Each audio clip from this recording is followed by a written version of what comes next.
Yung ginugupit natin ngayon, Yun po yung pantanal, yung kanina na maganda yung benta. o anong pangalan niya ulit? Ludwigia Pantanal po. Pantalan.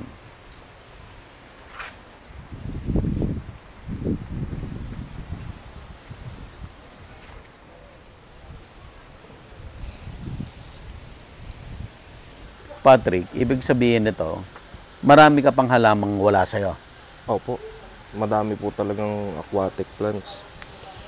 Kasi may mga klase po ng carpet, merong moss, may mga ano rin po kasi lumot eh. Oh, okay. Yung mga moss ba, local? Opo, local po yung iba.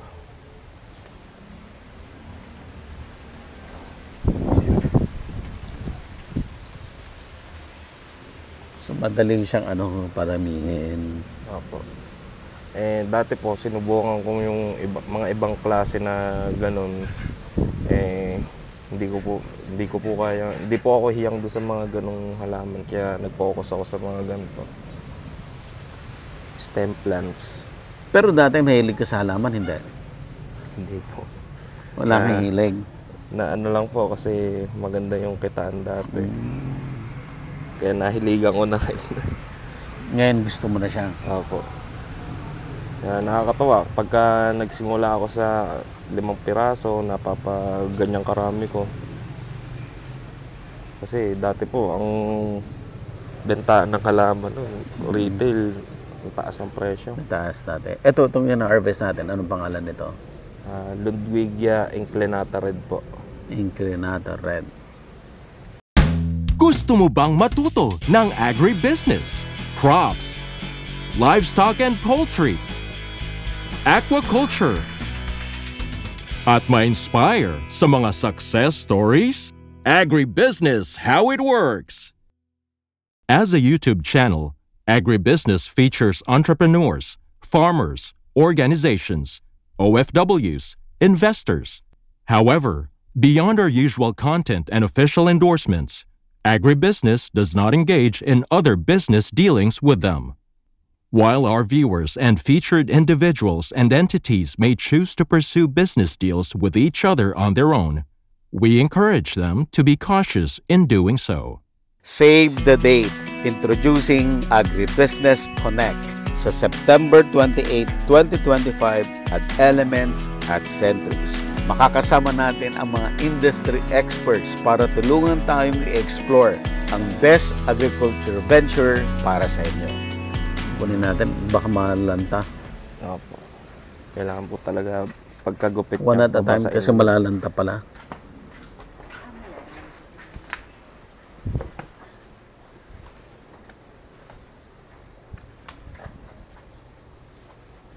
Okay, kung isa-isay natin yung cultural management, lahat itong halaman mo, iisa ang the way paano siya alagaan. Opo. Pare-parehas sila. Parehas na. Okay, yung lupa na kinukuha mo sa bukid, Opo. yung mga tinatamnan ng palay, Opo. wala kang hinahalo doon. Wala po. Ano As lang is po. yun. Lupang-lupa lang po. Yung lupang malagkit, Opo. okay, tapos ilalagay mo sa timba. Ay sa batya. Gaano kadaming lupa ang ilalagay mo sa batya? Ano po yun pantay po sa ano po Yung niya. bunganga niya. Opo. Ngayon pagka pinutik po, parang bababa siya, masisiksik. Oh, I see. Tapos tutusok ko na lang po yung mga halaman dun. Kung sana po silang dadami nun.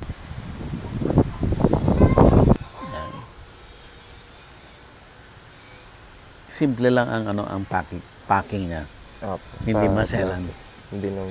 Mas importante pagkaputol, basahin, ilagay sa plastic. Opo.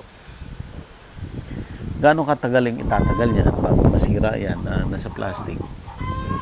Pagka ganyan pong nakabasa, tumatagal po siya ng 3 to 4 days.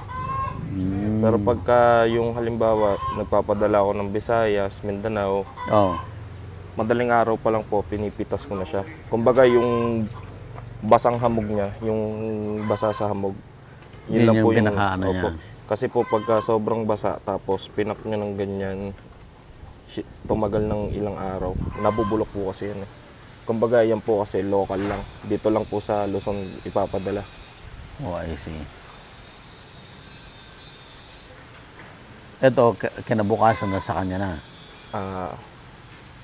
Sa Makalawa po. Makalawa Kasi na. po, LBC po yan. Ipapa-LBC ko po. Okay, balik tayo. So, balikan natin yung discussion dito. So, sabi mo kanina, yung lupa, pupunuin mo yung batya. Tapos, lalagyan mo ng tubig. Apo. Pag magpuputik yun, bababa yung lupa. Apo. Tapos, yung tubig, punong-puno. Apo, punong-puno po. Punong-puno sa batya. Tapos, yung cuttings mo, 'di ba, 5 to 6 inches. Sa isang batya, gaano kadaming cuttings ilalagay mo diyan? Pagka nagre-replant po kasi ko, lahat po yan. Halimbawa po ito, papalitan ko ng lupa, pipitasin ko po lahat yan. O Lahat kaya yan? bubunutin ko. Tapos, Ibabalik mo lahat. opo, ibabalik ko po lahat. Ganun pala yun.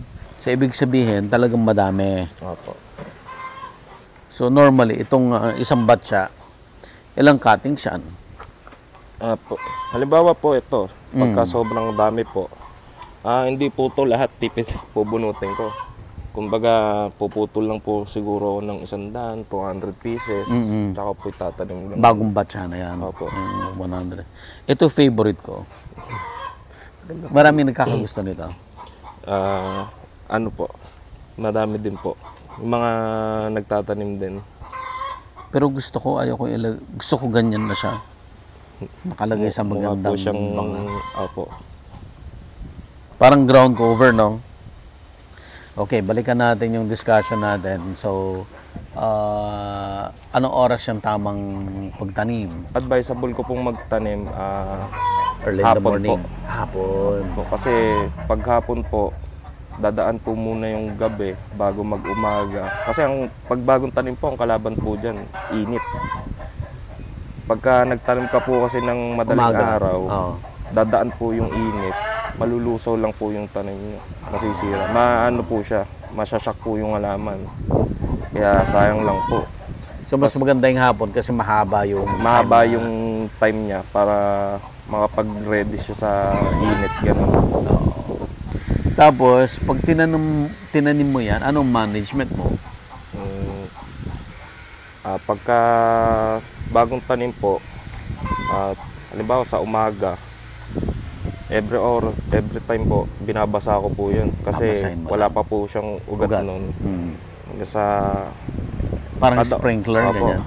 kada oras po, binabasa ko sila. Tsaka hindi ko po sila hinahayaan na walang tubig sa batya. Pero pagka yung mga yan po, mga 1 week, ganyan, 5 days, mga rooted na po yan. Pwede na. Opo, kahit pabayaan nyo na lang ng ano yan. Kahit hindi nyo na basa-basahin, basta may tubig lang po sa palanggana, okay na yan. Kailan ka magpa-fertilize? Ako po, nagpe-fertilize po ako every 2 weeks. 2 weeks. Opo. So, yung bagong tanim, ano yung unang time ka mag-fertilize? Pagka After nag-mother, 2 weeks then? hindi po kasi pag nakita ko ng mother plant na po yung halaman, doon lang po ako nagpe-fertilize. Sa mga isang buwan? Opo, ganun. Isang buwan from transplanting, Hindi doon ko ka po- palang una-una Hindi ko po mag-fertilize. sila binibigla sa ano, hindi ko po sila minamadali, ginagano. Nihintay Tapos- ko po munang lumaki. Lumaki. Tapos, from the first na fertilizer, tuloy-tuloy na yan, every 15 days fertilize. Opo. So, ang fertilizer mo ay Triple 14 po. triple 14. Madami po Complete yan, no? nagtatanong. Opo. Triple 14. Kaano kadaming triple 14 per batcha? Siguro po sa isang batya po, ang gamit ko po, isang kutsara lang po. Tas bubudbod. Opo, budbud mo. Hindi ko na po siya dinidilot sa tubig kasi Bakit? Baka matapon. ano, mas maganda po kasi yun sa tingin ko yung nagiging resulta pagka budbud eh. Direct silang naka So, hindi rin magastos sa fertilizer. Hindi po. Isang kutsara lang, isang batcha. Opo. Siguro sa Wala pang 1 kilo to, lahat. Opo, wala pa pong 1 kilo yan. Siguro sa yung 1 kilo nagagamit ko isa't kalahating buwan. Isang Dalawa. kalahati. Tatlong, Mga tatlong lagayan. Lagayan, 4, ganun. Kasi po may halaman din po kasi ko na Ayaw niya na nalalagyan ng fertilizer. Meron din. Opo, meron din. Meron naman na gustong-gusto. Okay. So, pag naglagay ka na ng fertilizer, ang management mo dyan, sisiguraduhin mo lang, hindi na uubusan ng tubig. Opo. Pangalawa, ang fertilizer every 15 days. Every 15 Ano days pa po. ang management? Yung ibang halaman po na may halaman po kasi na ayaw na sobrang araw. May halaman po kasi na ayaw nila ng sobrang direct sa araw. Kaya yung iba nilalagay ko siya sa mga lilim. Katulad nung nandun sa mga chiko. Sadya yun. Sadya po yun. Nakalagay doon. Kasi may mga halaman po na napansin ko pagka nasa lilim sila, ang bilis nilang dumami. Dumami. Pero pagka nasa direct sila, ang bagal. Parang baliktad sila eh. Meron din yung mabilis pag direct sunlight. Pero may mabagal pagka direct din. Meron din pong ganong halaman. Meron ka bang insecticide, fungicide? May ganun ba? Apo. Meron din. Weekly lang po ako ng insecticide. Anong insecticide mo? 7 po. Safe ba yun? Safe naman po. Kasi may mga alaga din po kasi yung hayop dito. Hindi naman po na...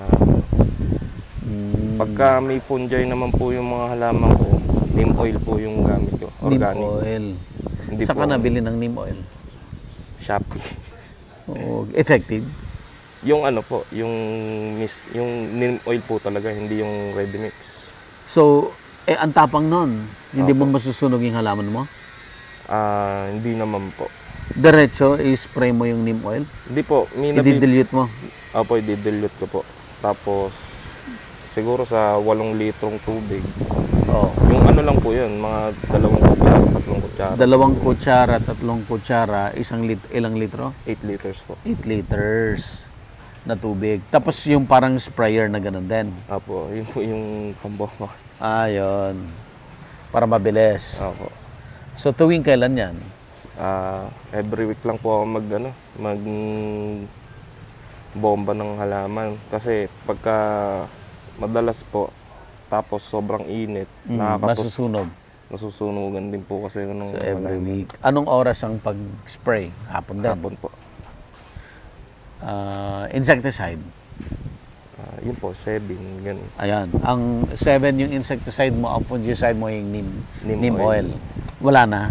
Wala ka na ibang ginagamit? Wala na po, yun lang po. Basta every week lang.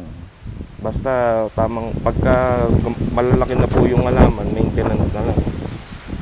Kasi hindi naman po pwede na puro harvest lang. Kailangan di alagaan. From the planting, sabi mo mga 1 buwan bago ka mag-fertilizer. Apo. Kailan naman yung unang harvest? Pagka unang fertilizer ko po, mga 1 week po. Ayun na po. Harvest na? Harvest na po yan. Umpisa na po ng bentahan nun. Wow, bilis no? Opo. Bilis talaga. Pero may halaman po talaga na week lang, pambenta na agad. Kahit hindi ko pine-fertilize. Parang 1.5 Opo. months? 1 month and 1 week? Opo, ganun. May ganun. Depende po sa halaman. May halaman po kasi na sobrang tagal bago lumaki. Pero yung puhunan mo, maliit lang. Nag-start po ako sa puhunan dito. Dati po kasi mahal yung halaman. Halaman noon, oh. 5,000 po sa... Wow, ang ginamit mo. Opo, sa benteng klase. 5,000. 5 stems each lang po yun. Pero yon tubong lugaw na yan. Yung Naabawi mo ng sobra-sobra yan. sobra-sobra na po. Sa katotohanan, sir, wala na akong puhunan dito sa mga to. Wala na. Wala na. Kasi nabawi ko na lahat. Sa batya, sa lupa na inano ko. Pinagbibili mo rin yung batya? Hindi. Or second hand? Binili ko po talaga yan ng bago. Ng bago.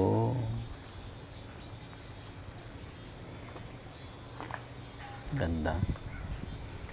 So magandang yung negosyo to, Patrick? Opo, para sa akin, sir, maganda. Kasi Dahil maganda yung kitaan dito eh. Depende rin po kasi sa lugar, tsaka sa kung paano ka makitungo sa mga customer. marketing pa rin, ano? Opo. Magaling ka mag-market? Mapang-uto lang din sa Sample nga, paano ka magbenta?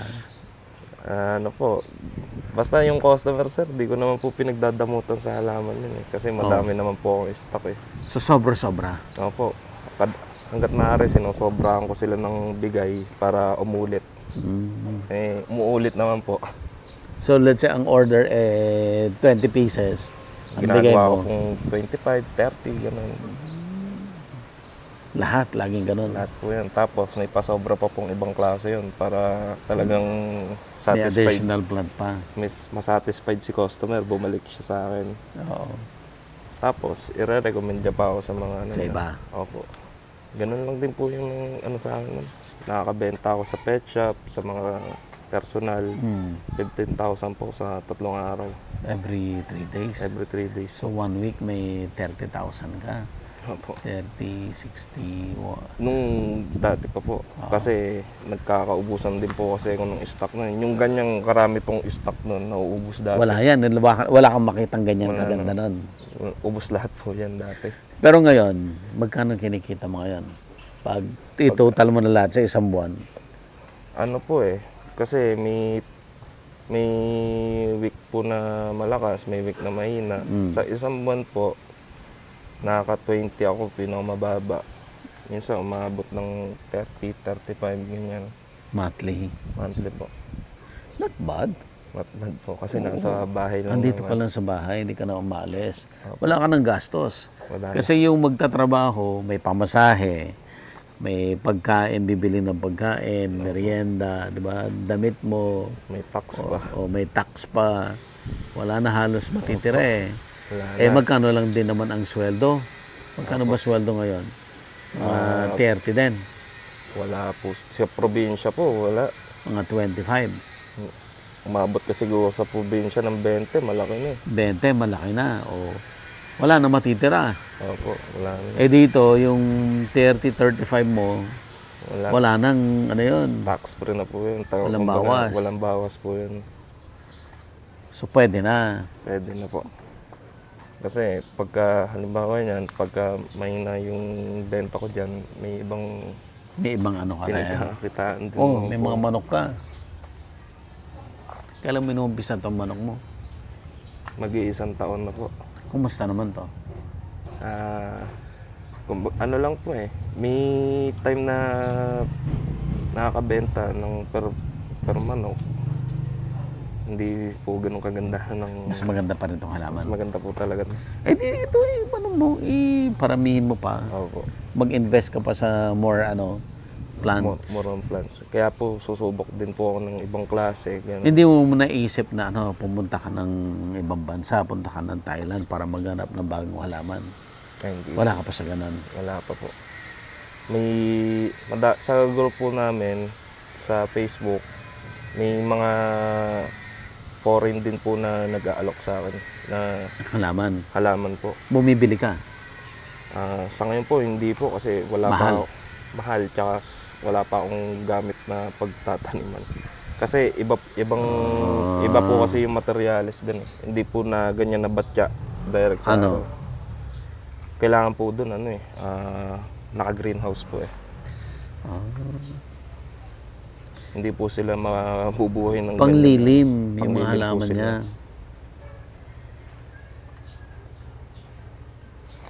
Wala kang swordtail. Yung pahabang ganun, yung parang kawayan na maninipis na Ay, wala po. aquatic plant din yan. Nung una, sabi mo kanina, tinuruan ka lang ng pinsan mo. Apo. Yung pinsan mo ba ay hobbies? Hobby din. Nag-hobby din po niya. Hobby din po niya yung paggaganto. So halaman din? Apo. Aquatic plant din? Apo. Pero napalaki niya na ganito sa kanya? Hindi po kasi ano lang po niya yun. Yung paglibangan niya lang po. So ikaw talaga yung ginawa mong negosyo? Yung negosyo ko na lang po. Ang tanim po kasi ng pinsan ko ngayon, yung mamahalin na na halaman po ngayon na pang-aquarium. Yung sa aquarium lang po nabubuhay. Yun po yung niya ngayon. Doon siya nagko-concentrate. Opo. Ayan. Pero collection niya? Opo, nabebenta po niya yun. Parang lang din po, pang-collection din po ng iba. Yun ang binibenta niya po ngayon na halaman. Yung sa ibang bansa galing. Kumbaga may risk pag inalagaan dito. Posible 50-50. mamatay. Possible mamatay, possible mabuhay. So kumikita rin siya? Opo, kasi medyo May presyo? Taas ang presyo. Libo po kasi ang presyo nung tinatanim niya. Talaga? Opo. Libo? So maliit lang yung space niya? Isang aquarium lang po. Oh, grabe ha. Saan siya nakatirang? Sa Pandi po. Pandiran. Bayan po. Alas 3 po ng tanghali. Kasi alas 4 po ang cut-off sa LBC. Dapat madala ng ano. Saan ang punta nito? Pampanga po. Pampanga. So wala ka namang experience na ano na nasisira? Meron din po. Kaso napakadalang naman po. Kasi Madalang lang. yung ibang bumibili sa akin, yung iba nakakalimutan i-claim sa ano.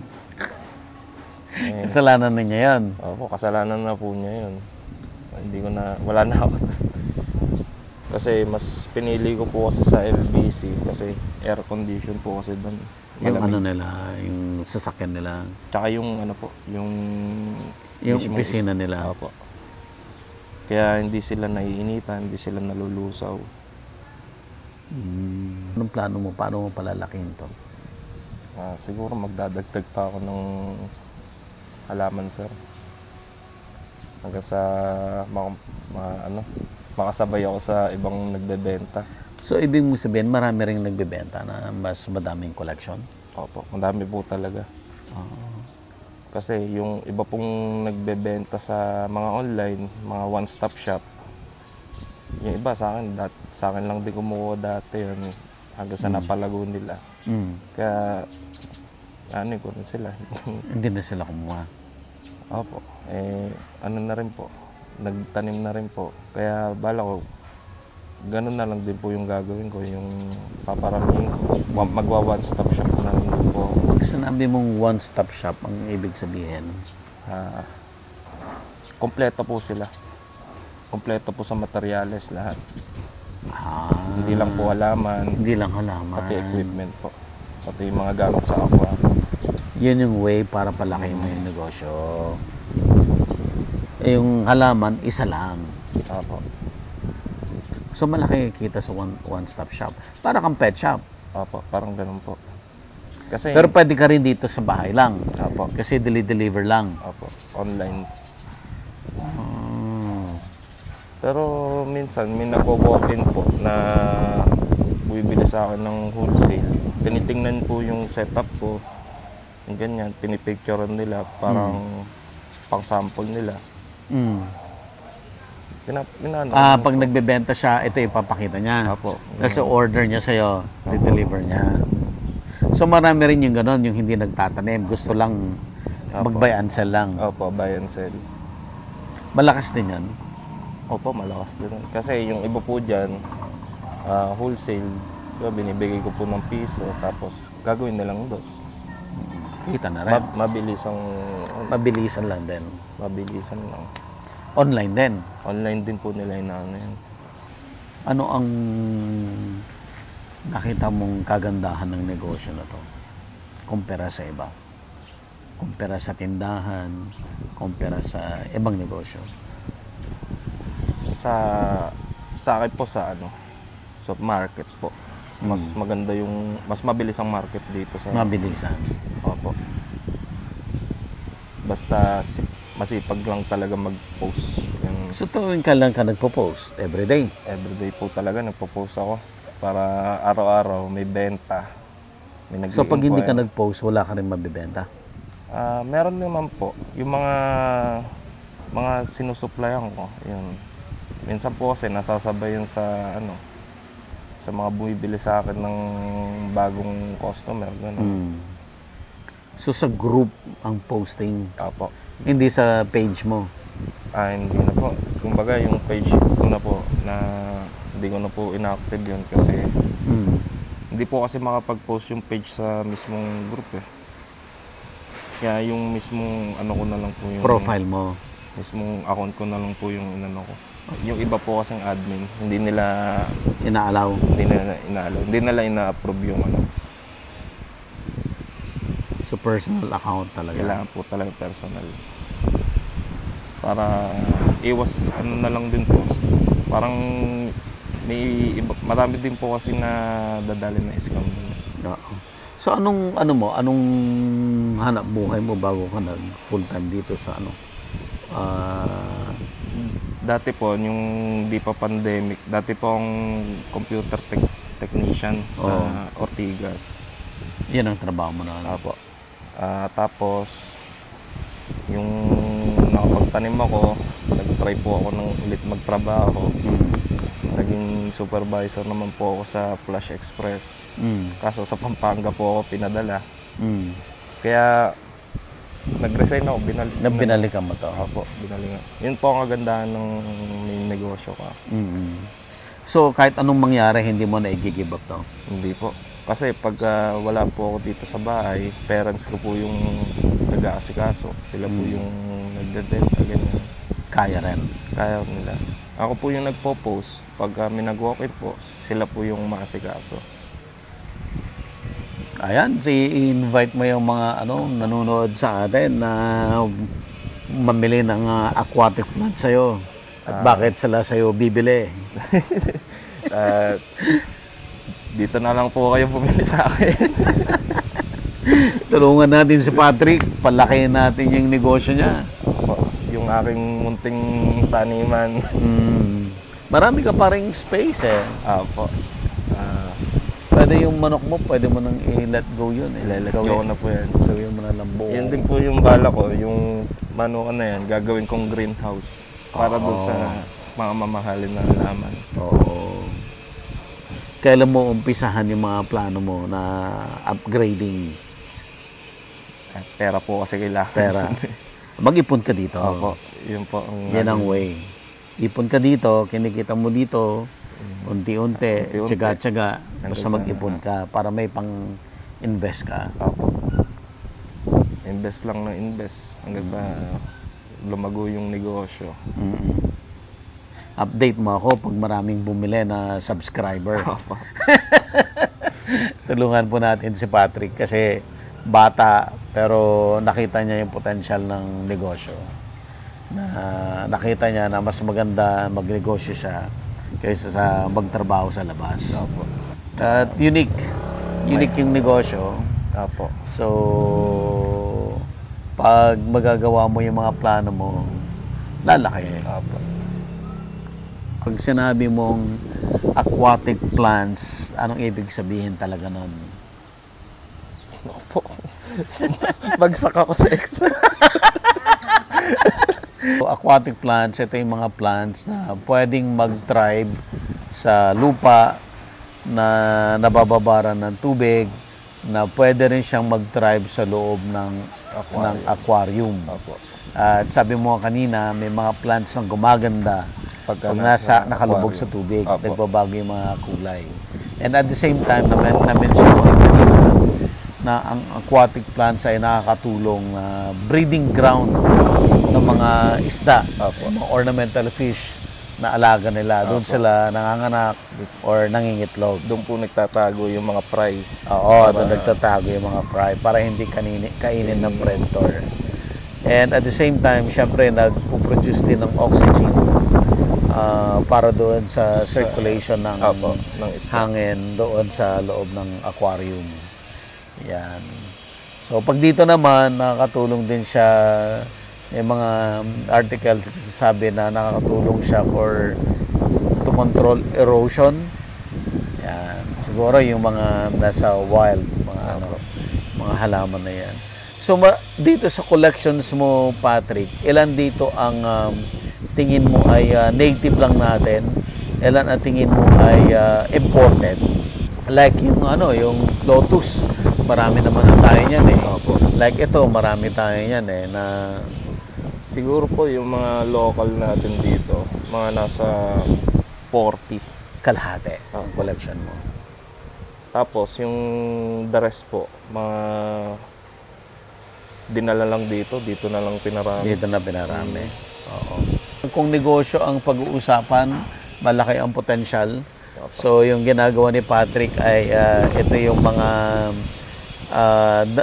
pangkaraniwan na. Dati mahal, so dahil dumami, naging pangkaraniwan, yet marami pa rin naghahanap. Marami pa rin may gusto. Pero yun nga, may potential na palakihin ni Patrick yung negosyo niya by introducing more plants, more space, at posibleng mag-alaga rin ng mga high value na aquatic plants.